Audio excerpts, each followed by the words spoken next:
Bitcoin. And so you can actually control how the information is being gleaned and utilized. And I don't have time to go into it, but just the technologies to look at are the blockchain. That is a model that shifts emphasis of data to the edge. It's a distributed, decentralized, consensus-based network where it encrypts little chunks of data, so it's very difficult for any one single person to control it. And I just feel that that model versus this highly centralized kind of situation where only maybe about 5 companies control and know what's happening to their data. We need to start pushing data to the edge, and Ethereum, blockchain, BitTorrent, MadeSafe, technologies like that, like I said, you need to kind of Google them a little bit later.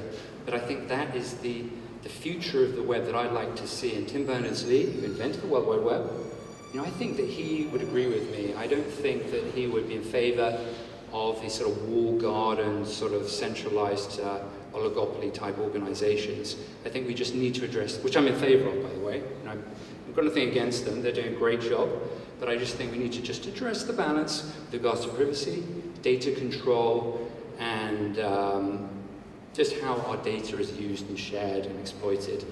Shifted a little bit further towards the end user and the consumer, and I just think it's important to start having that debate. So that's pretty much, am I out of time? Okay, that'll do for now. Thank you so much. Thank you. Thank you so much for that, Simon. You've really given us a lot to think about there with that talk. Yeah, there's so much to look forward to in the future. I'd just like to welcome up our next speaker, Evelyn McDowell from ScotEdge. Evelyn's going to talk about funding and funding for startups, funding for technology companies. And Evelyn? Thank you. I have to say though, I'm officially freaked out after listening to the last couple of speakers. It looks like my coffee machine is going to join a cyber army, my fridge is going to turn into a fascist, and I can look forward to a robot looking after me when I'm old. But anyway, hopefully I've got some positive things to talk about. I'm here today to just give you an update about Scottish Edge, which is the biggest business competition in the UK, based here in Scotland. And the aim of Scottish Edge is to use a competition format to identify and support Scotland's innovative, high-growth potential entrepreneurial talent. And one of the reasons I was invited along today is because we do support a lot of tech businesses. I would say that around a third of our entrants, we attract around 250 applications with every round, and around a third of our entrants and a third of our winners are tech businesses. In fact, I'm delighted to say that in the current round of Edge, we've actually supported a business involved in blockchain. So, a little bit about Scottish Edge and how we're funded. We give prizes of up to 150,000, and these are split 50-50 grant and loan. And we're able to do that because we're funded from 3 different sources.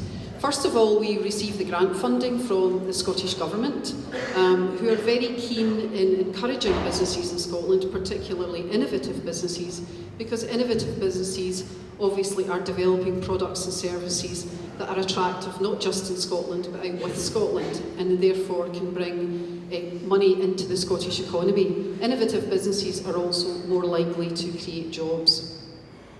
The loan funding that we offer, we're able to do that because we attracted a grant from the Royal Bank of Scotland, which we drew down, and so we now lend that money out. And we obviously are collecting the repayments on that and recycling those. So we've created a revolving loan fund which will make the competition sustainable in the long term.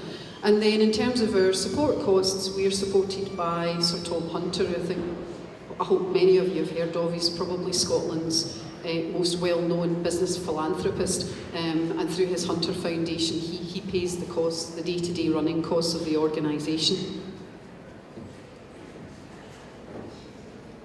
So just a little bit about what we've achieved to date. We've now given out over £7 million in funding in Scotland, and helped around 250 businesses. We've got 4 different parts of the competition, which I'll discuss in a minute.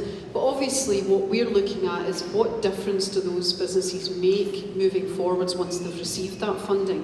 And what I should say is that we can help businesses right from the early stage pre-trading ideas. So if you've got an idea and you're right at the very beginning of that process, we can still give some small element of grant support, right the way through to businesses that have been trading for just under 5 years and perhaps have a foothold in the market but have come up with something innovative that they believe is going to make some significant sales and create some significant jobs for that business. So obviously what we do is we look at what the businesses actually achieve moving forward. So I'm pleased to say that the businesses that we've supported to date have achieved over 30 million in additional turnover, raised almost 30 million in additional investment and created over 600 jobs in Scotland. We always like to use this quote, which we've tweeted the life out of, and this is John Swinney, who you'll know is our Deputy First Minister. And when he was Finance Minister, he was responsible for 150 billion of government funding, and was kind enough to say that the small sums, in the government's eyes, small sums, in my eyes, huge sums of money have been amongst the most impactful that the government have invested in terms of what it's allowed businesses to achieve in Scotland. So a little bit about the categories that we have and the businesses that we support. Our main category, the one that we started off with, is Scottish Edge, where you can win up to £100,000, and as I explained, that's 50-50 grant and loan. So an example we have here, one of the businesses who received funding in our last round is called Robotical, and that cute little guy is Marty, the robot, and has been essentially developed as an educational toy, and was recently, the business also, in addition to winning the Edge funding, raised further funding by running a crowdfunding campaign on Indiegogo. So essentially that will be used to encourage children to get into robotics, get into coding. There's the opportunity to design and 3D print elements of that product, and also there'll be a sharing option, so you could turn Marty into Martina and then share the drawings with everyone else. There'll be an open source aspect to it. We also have a Higgs Edge Prize, which is for science, technology and engineering businesses, and our last winner of that's our top prize of £150,000. Is a business called Rotomotor, who are based up in Aberdeen, and they have developed a pump which pumps liquids at 8 times the rate of existing pumps. So is a world-beating, game-changing technology based here in Scotland. Then we have our Young Edge, which is grants of up to £10,000, and that's to support young people aged 18 to 30, because we recognise that it's difficult at that stage with lack of experience to actually raise the funding that you need for your business.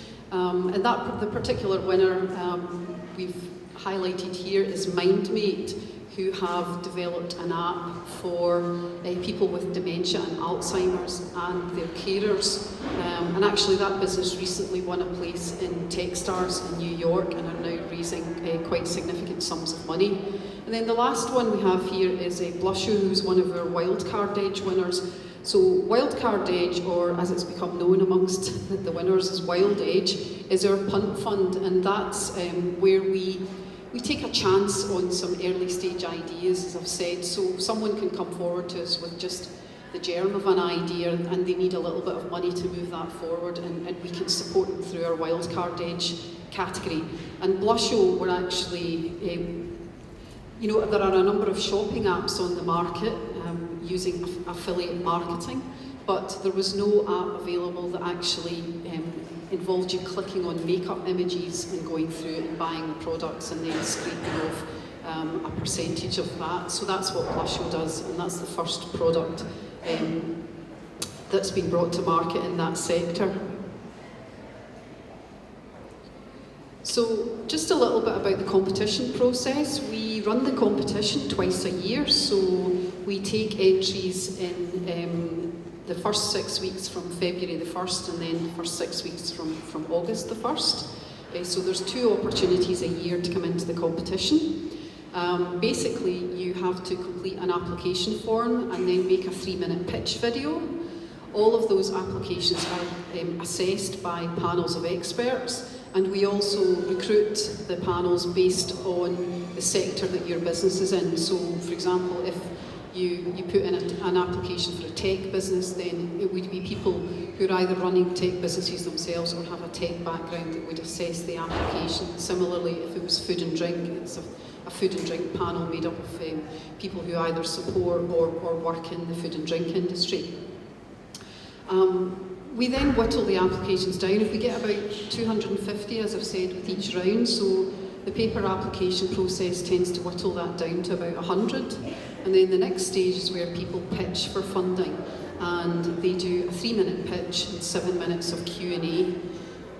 With the young age and the wildcard age, the pitch for them is the final, but we have a semi-final for Scottish Edge, and those that come through to the final of Scottish Edge then pitch live on stage in front of an audience of up to 300 people to win the prizes of up to £100,000. Now, as I say, it's not just one prize. With each round, we're helping around 40 businesses. We have 2 Higgs Edge winners. We normally have around 15 to 18 Scottish Edge winners and around 10 to 12 Young Edge and 10 to 12 Wildcard Edge. So, you know, if you come into Edge, you have a 1 in 6 chance of actually receiving funding at the end of the day. We look for certain criteria. That's what we judge against, whether it's first stage or right the way through to the final. Everybody's always judged against the same 6 criteria. So what we're looking at for is innovation, obviously. So the business or service has to have something innovative about it.